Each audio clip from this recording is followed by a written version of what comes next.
I think the biggest takeaway is wow, you have this program in place, which it's very major. It's a big deal, and there aren't many countries out there that are able to make such statements, such announcements, and really back it up. Yeah. Yeah, It's it was a bit big. unfortunate that it had to come to, yeah, it's a bit unfortunate that it had to come to, what it came to. We're almost running out of fuel in places, Yeah, out of necessity. to yeah, out of necessity. Yeah, you're right. But nonetheless, better late than never. And Yeah. so I think we'll see a lot of, and we see a lot of this. Australia is really leading in battery technology uh, globally. You could almost say from a power generation and an ability to pivot from mainly conventional sources into renewable and further electrify Yeah. all industries where possible, and then and again leveraging onto battery technology to facilitate that. So Australia is really leading in this respect, and that will unlock much more value with respect to agri, transportation, and energy in general, and the convergence of these key strategic markets for Australia. As you Yeah. were talking about shipping, I remember reading, might have been last year even, that the UN wanted to tax a certain kind of green tax on the maritime, and they did put it off. There was a vote on it. And do you know Yes. any more about that? Where has that gone now? And because that was when I was interested in the ethanol and methanols. And so Uh, I was aware of that at the time, but I just lost track of it because it hasn't been an issue in Australia. But where has that gone now, out yes. of interest? So what happened is, yeah, you're right. There was what was called the Net Zero Framework, or NZF, Okay. uh, which was introduced at the International Maritime Organization, and there was a carbon levy. So a Yes. price for continuing to emit was being proposed, and it's more or less in line with Fuel EU and EU ETS policies, which are now in place in the EU, meaning that if a shipper has an EU voyage, so they're voyaging to the EU from any origination, um, they should be incorporating renewable or green fuel onto their vessel, and they should be uh, at specific levels of carbon intensity, I guess you could say. So they had to demonstrate that they're able to meet these two main policies. There are other policies, but these two main policies, Fuel EU and EU ETS, for 50% of the voyage into the EU, while Wow. voyaging within EU waters, and then for 50% of the voyage when they exit EU territory. So it's quite stringent. It only came into force last year, so there were the declarations needed to be made by the shippers. Then those declarations were assessed, validated. They had to be certified, and then penalties assessed, or in the case where there are shippers that are producing even surplus emissions credits, you could say, against these policies, they were able to trade those or absorb, say, book and claim those emissions reduction benefits across the rest of their fleet. So Mhm. this is referred to as book and claim. Book it on one vessel, the benefits of, say, using green fuel, and then you can claim it across the rest of your fleet to achieve these levels of emissions reduction. And the IMO, which is, yeah, you're right, a UN body, is also following in a very similar pathway to the EU. Um, and it was, in fact, um, almost voted out. So there was a proposal by a US-led alliance, if you will, within the International Maritime Organization to have a vote and to see if the market really requires such uh, a net zero framework to begin with.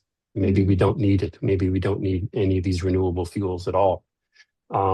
Maybe we don't need to decarbonize shipping. So that vote was never conducted, but it was agreed to that to avoid a vote and having that net Z framework canceled outright is to delay it for 1 year.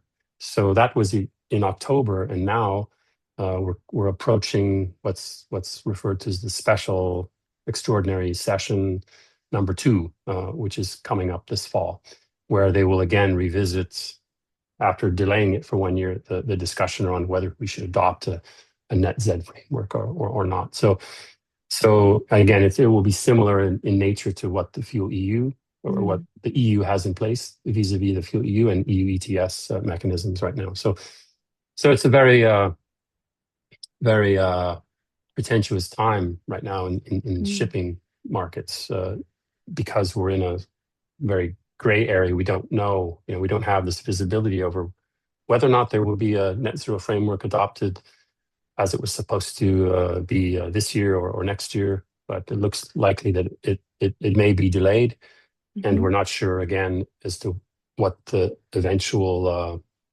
framework will look like. Will it look like what we were discussing last year, or will it look much different? So that's all ongoing work in process. Yeah. Okay.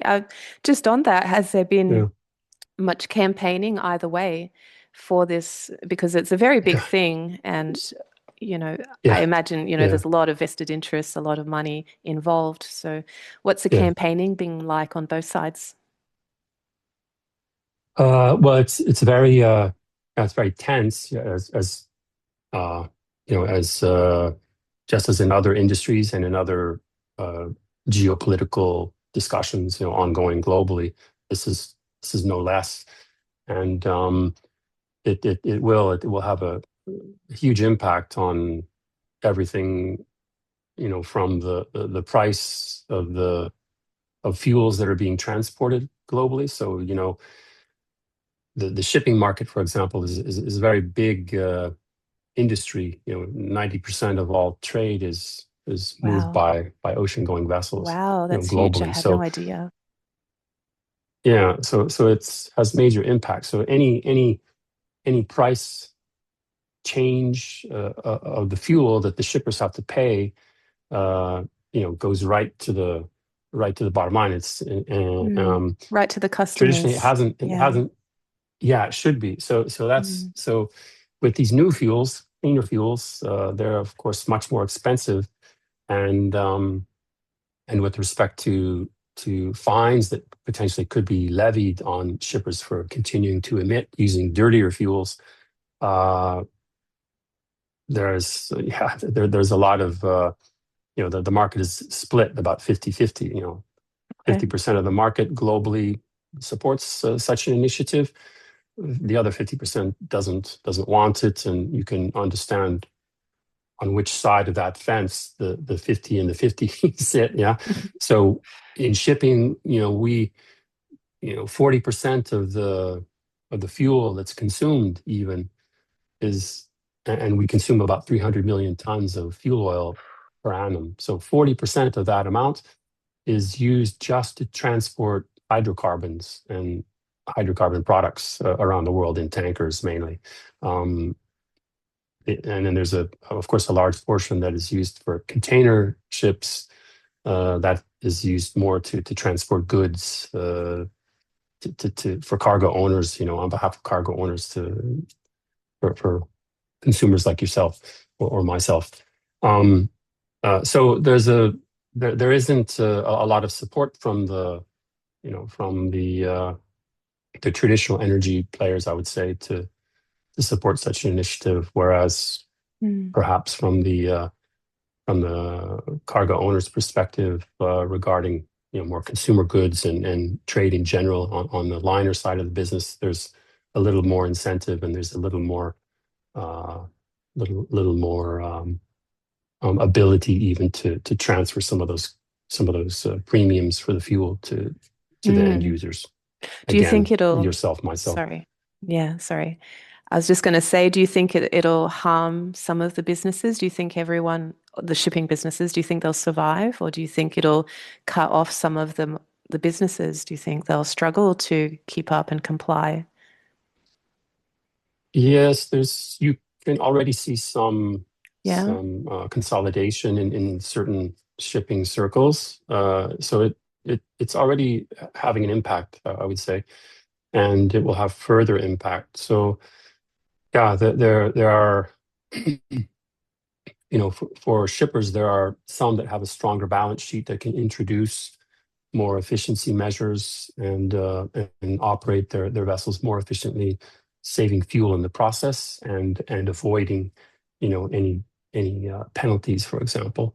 But like many aspects of decarbonization, it requires, again, clear policy, which we don't have really at the moment, and this should lead into more incentives, for the shippers themselves to continue to decarbonize, which there are very few incentives. There are not that many regions in the world that are coming out with such incentives, like we just discussed now in Australia.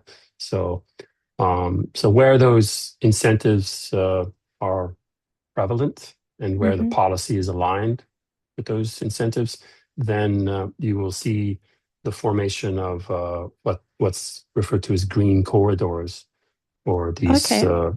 channels or voyages. Australia has a few between China, between Singapore, and there are a few others. And this is where governments then, on an endpoint basis, can collaborate across these green corridors and incentivize those vessels to either burn cleaner fuel or just become more efficient at their with their fuel consumption in general, and with the vessel management Wow. overall. So Yeah, wow, that's great yeah, because I guess I don't think a lot of maritime things, and when I heard about the $1 billion cleaner fuels program and the hydrogen Head Start program, I didn't think of shipping, but I mean, there is a lot of shipping that goes out from Australia with our resources, our livestock. There's a lot. So, yeah, I was just thinking more of yeah, jet fuels and diesel, trucks and things. But yeah, yeah, that's a huge industry. So, thank you for pointing that out. yeah, yeah. Yeah. Yeah, no problem. And yeah, we'll see more as a result. I mean, definitely we'll see more of convergence of technology, of different feedstocks coming in to produce different types of energy, whether it's fuel or the pathway is pure electric or indirect Yes. electrification, something like this. This is So an exciting area, the yeah, technology of the transition, everything that's coming about. So I'm really excited. I love weekly yeah, finding out what's happening with either the batteries and yeah, yeah, the feedstock. And do you think like I know there's a lot of wood in Australia. Could that even be useful? I'm not yeah, sure. Um, yeah. Australia is very well endowed. There are a couple of projects that I know of in the Bell Bay area that are focused on green methanol. This is gasification of waste wood, great. things like wood trimmings and forestry residues. But yeah, Australia is very well endowed with natural resources of this type. Plus, there's a lot of solar. There's also wind that can be further developed. So yeah, very well positioned. It's just really a matter of the right policy being in place, and again, providing investors Mm, with good visibility, and that includes not only Australian investors but outside investors as well. So, absolutely. but we'll look at Australia as a good base. Yeah. Yeah. What do you think? Do you think there needs to be a lot of government intervention in the investment, or do you think just the free market and just let people come in? No, Is it necessary? yeah, Is it okay? Can you no, just no, tell me no, and, about and, that? and now it's yeah, now it's completely not, because Um, I mean, markets will always, the invisible hand of the market will always, move products, goods, and services to where it needs to be, to where they're most efficient and they're most readily accepted and can be paid for. on time. Uh, and yeah, government is really should only be involved to the extent to sort of set the rules of the game. Yeah, establish a level playing field transparently so that market players can come in and bring investments and be assured that there's a rule of law, that those investments will be well founded and they can continue to develop. And it's a bit of a snowball effect. You can see some countries some regions are better positioned to play how to say, like uh, a deeper role, yeah, like China, for example. But that's their model, and but they also have a different set of circumstances. Yeah, Mhm. they they have to be very it's a big country, very high population, so the government has to bring order and as well as wrap that order with a more consistent strategy. Yeah, and so that's why they have these 5-year plans, and they stick very closely to the plan. Mm. The government itself, is able to how to say to use its resources in a way that would allow for maybe a more efficient, market transition. They're a communist country as Mm. well, and I spent a lot of time in Russia and Ukraine, and you can see how this transition from communism, the Soviet Union, was managed. Some cases, it's questionable how well it was all managed. Yeah, and then you see a lot of resources very inefficiently utilized, yeah, and exploited. So I think China has a much better model for sure, and they're able to bring high levels of innovation, and that's one of the benefits of Mm. government intervention in the early stages of some of these key markets. And it was no different in the U.S. with respect to Silicon Valley. This was all based on NASA technology going way back. Okay. In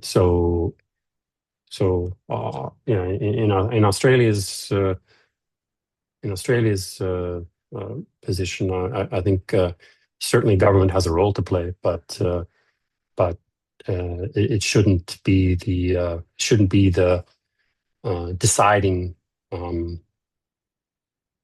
say, feedstocks or the right pathways in advance. The market should be allowed to develop and grow and kind of flow like water, yeah, to where it's Yeah. it's most needed, and path of least resistance type of thing. That Yeah, will allow sure. accelerated development. So, yeah. Yeah. Yeah, I can see that with China being as it is, communist as it is, with the same people in government, they can maintain those policies, like you were saying, the 5-year plans.